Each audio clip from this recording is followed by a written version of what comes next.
Friends came छो बधा। आजनी मारी रेसिपी है दाबेली। दाबेली अपने घरे पण बहार लारी पर मळे एवी टेस्टी अने सरस मसालेदार बनावी सकीए छीए। ए बनाववा माटे आपणे कया कया इंग्रेडिएंट्स जोशे ए सौथी प्रथम जोई लईए। अहींया मैं ब्रेड लीधेली छे, त्यारबाद अहींया मैं 4 થી 5 नंग बाफेला बटाका लीधेला छे, त्यारबाद अहींया मैं 3 टेबलस्पून ऑयल लीधेलुं छे जे आपणे दाबेलीनो मसालो वघारवा माटे जोशे। त्यारबाद खजूर आंबलीनी चटणी, लाल मरचू अने लसणनी चटणी, अहींया राजकोटनी में जे ग्रीन चटणी आवे छे ए घरे बनावीने तैयार करेली छे तो ए ग्रीन चटणी, त्यारबाद झीणी समारेली डુંગળી, मसाला सींग, झीणी नायलोन सेव, दाडमना दाणा, झीणा समारेला धाणा, कोपरू आपणुं जे झीणुं होय छे ए कोपरू अने दाबेलीनो मसालो અને એના માટે વઘાર માટે આપણે જે બેઝિક મસાલા જોઈશે એ લીધેલા છે। તો ચલો મિત્રો આપણે સૌપ્રથમ દાબેલીનો મસાલો છે એ બનાવવાની તૈયારી કરીએ। તો મિત્રો આપણે જે બટાકા હતા એને આ રીતે મેં માવો બનાવી લીધો છે સ્મેશ કરીને। હવે આપણે મસાલાનો જે દાબેલીનો મસાલો છે એનો વઘાર કરવાનો છે, તો એના માટે તૈયારી કરીએ। સૌથી પહેલાં આપણે ગેસની ફ્લેમ ઓન કરીએ। ત્યારબાદ અહીંયા મેં એક તપેલું લીધું છે, એની અંદર આપણે જે 3 ટેબલસ્પૂન અત્યારે જે બટાકા છે એ મસાલાને ધ્યાનમાં રાખીને મેં ઓઇલ 3 ટેબલસ્પૂન ઓઇલ લીધેલું છે, તો એ ઓઇલ આપણે તપેલાની અંદર એડ કરીશું। ઓઇલને સારી રીતે ગરમ થવા દઈશું।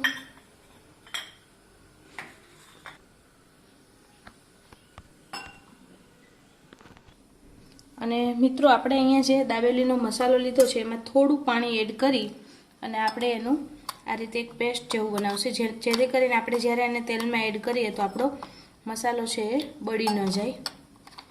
આ રીતે આપણે એને થોડું પાણી એડ કરી અને મસાલાને એની જોડે મિક્સ કરી લઈશું। આ બાજુ આપણું તેલ છે એ સરસ રીતે ગરમ થઈ ગયું છે। તેલ ગરમ થઈ જાય એટલે ત્યારબાદ આપણે આમાં રાઈ કે જીરું કોઈ જ વસ્તુ એડ નહીં થતી, સીધી જ થોડી હિંગ એડ કરી દઈશું। હિંગ એડ થઈ જાય ત્યારબાદ આપણે જે દાબેલીનો મસાલો છે મિશ્રણ છે એની અંદર એડ કરી દઈશું। અત્યારે મેં અહીંયા અમારી જે લોકલ બ્રાન્ડ છે એનો દાબેલીનો મસાલો લીધેલો છે, તમારે ત્યાં જે બી બ્રાન્ડનો દાબેલીનો મસાલો મળતો હોય એ તમે એડ કરી શકો છો। આ રીતે થોડું મિક્સ કરી લઈશું। મિક્સ થઈ જાય ત્યારબાદ આપણે એમાં 5 ટેબલસ્પૂન જેટલી હળદર એડ કરીશું। આ મસાલાની અંદર બધી જ વસ્તુ એડ કરેલી આવે છે, એટલે આપણે મસાલો બટાકા જ્યારે એડ કરી દઈએ ત્યારબાદ એકવાર ટેસ્ટ કરી અને પછી ફરીથી જરૂર લાગે તો ઉપરથી મીઠું કે એડ કરવાનું, બાકી એક્સ્ટ્રા કોઈ જ વસ્તુ એડ કરવાની જરૂર રહેતી નથી। આ રીતે થોડો મસાલાને તેલમાં પકાવી દઈશું। અહીંયા મેં બાફતી વખતે મીઠું બટાકામાં એડ કરેલું છે। હવે આપણે જે બાફેલા બટાકાનું મિશ્રણ છે આપણે અંદર એડ કરી દઈશું।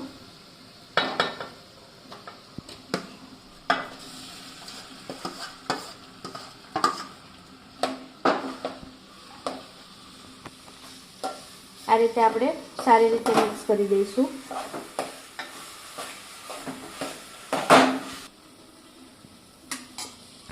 અહીંયા આપણે જે મસાલો હતો એ સારી રીતે મિક્સ થઈ ગયો છે બટાકા જોડે।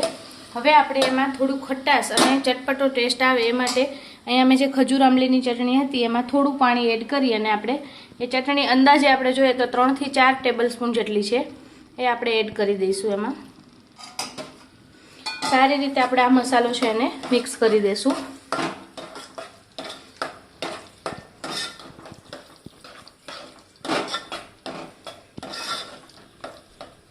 જો તમને વધારે સ્પાઇસી જરૂર પડે તો તમે આ સ્ટેજ પર એમાં ઉપરથી લાલ મરચું એડ કરી શકો છો।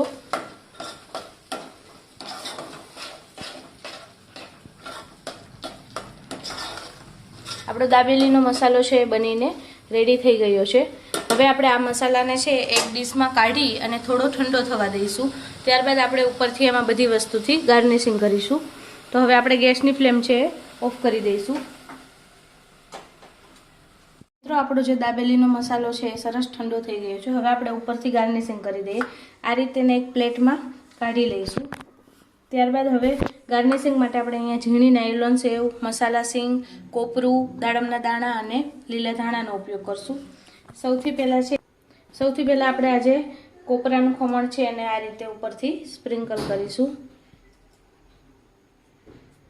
આ દાબેલી છે એ કચ્છ ભુજની સ્પેશિયાલિટી છે અને ત્યાંની જ વખણાય છે સ્ટ્રીટ ફૂડ. આ રીતે કોપરાનું છીણ છે એડ કર્યા બાદ આપણે ઉપરથી ઝીણી નાયલોન સેવ છે એ સ્પ્રિંકલ કરીશું.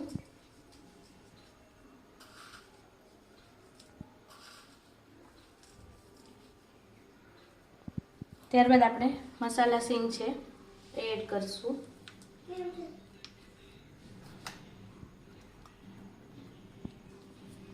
ત્યારબાદ આપણે દાડમના દાણા છે એનાથી ગાર્નિશિંગ કરીશું.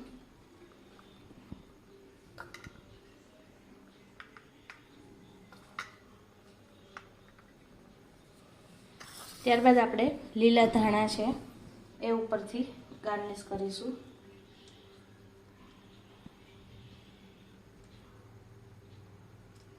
અહીંયા તમને લીલા ધાણા છે પસંદ ન હોય તો તમે સ્કીપ પણ કરી શકો છો. તો મિત્રો તૈયાર છે આપણો દાબેલીનો મસાલો. જોતાં જ મન થઈ જાય એવો સરસ બન્યો છે ને. હવે ત્યારબાદ આપણે દાબેલીના મસાલાને સાઈડમાં રાખી દઈએ. હવે જે આપણે બ્રેડ લીધી છે એને આ રીતે આપણે સીધી કટ નહીં કરવાની, આ રીતે ક્રોસમાં કટ કરવાની છે, જેથી કરીને આપણે અંદર મસાલો, ચટણી અને ડુંગળી, સેવ, સિંગ બધું જે ભરીએ એ સારી રીતે અંદરથી પેક રહી શકે. એ રીતે આ રીતે બધા બન છે અને ક્રોસમાં કટ કરીને મેં તૈયાર કરી લીધા છે. તો ચાલો મિત્રો આપણે દાબેલી બનાવવાની શરૂઆત કરીએ. તો મિત્રો હવે આપણે દાબેલી છે એ ભરવાની શરૂઆત કરીએ. આ રીતે આપણે જે બ્રેડ છે કાપીને તૈયાર કરેલી સૌથી પ્રથમ એ લઈશું. એમાં સૌ પ્રથમ આપણે જે ખજૂર આમલીની ચટણી છે એ આ રીતે બંને બાજુ લગાવીશું. ત્યારબાદ આપણે એમાં જે લાલ મરચું અને લસણની ચટણી છે એ એડ કરીશું. એ તમારે તીખું જે પ્રમાણે જોઈતું એ પ્રમાણે એડ કરવાની. ત્યારબાદ આપણે જે ગ્રીન ચટણી છે એ એડ કરીશું. ત્યારબાદ આપણો જે દાબેલીનો મસાલો છે એ આપણે એડ કરીશું.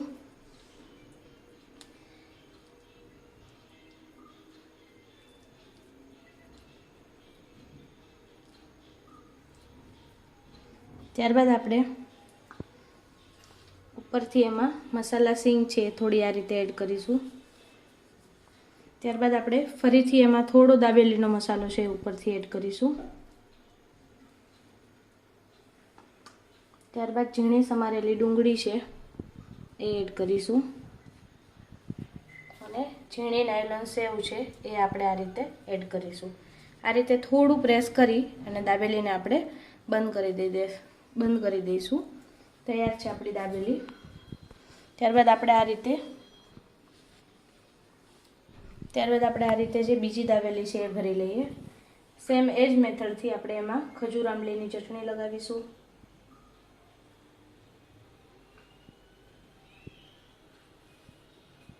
ત્યારબાદ લાલ લસણ અને મરચાંની ચટણી છે એ લગાવી દઈએ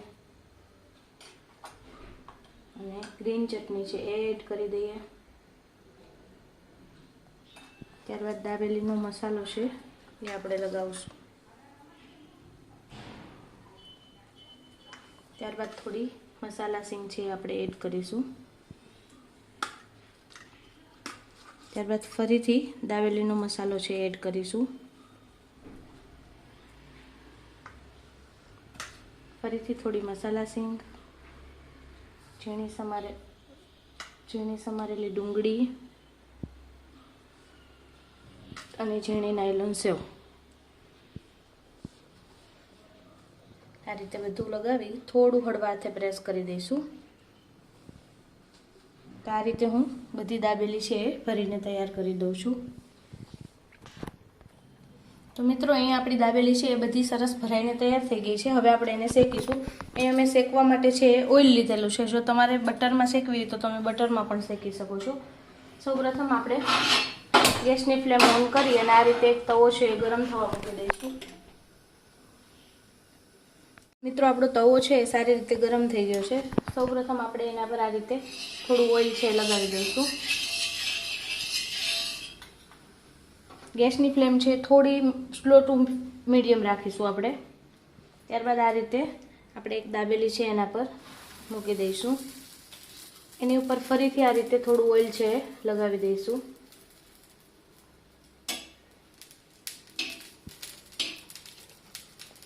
હવે આપણે ગેસની ફ્લેમ થોડી ફાસ્ટ કરી વધારે ને આ રીતે થોડું પ્રેસ કરતાં આપણે દાબેલી છે એને શેકી લઈશું.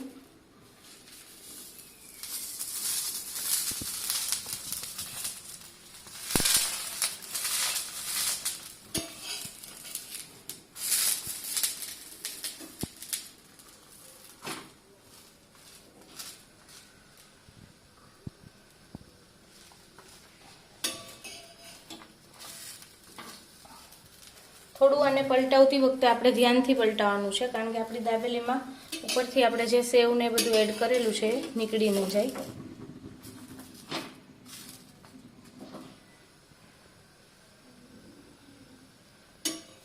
આપણી દાબેલી છે શેકાઈને તૈયાર થઈ ગઈ છે. આ જ રીતે આપણે બધી દાબેલી છે શેકી લઈશું. તો મિત્રો આપણી દાબેલી છે આ રીતે બધી શેકાઈને તૈયાર થઈ ગઈ છે. હવે આપણે એને સર્વિંગ પ્લેટમાં સર્વ કરી લઈશું. તો મિત્રો તૈયાર છે આપણી દાબેલી.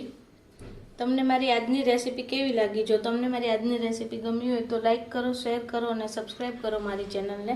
અને કમેન્ટ બોક્સમાં તમારે હવે કઈ રેસીપી જોવી છે એ જરૂરથી જણાવો. Thanks for watching.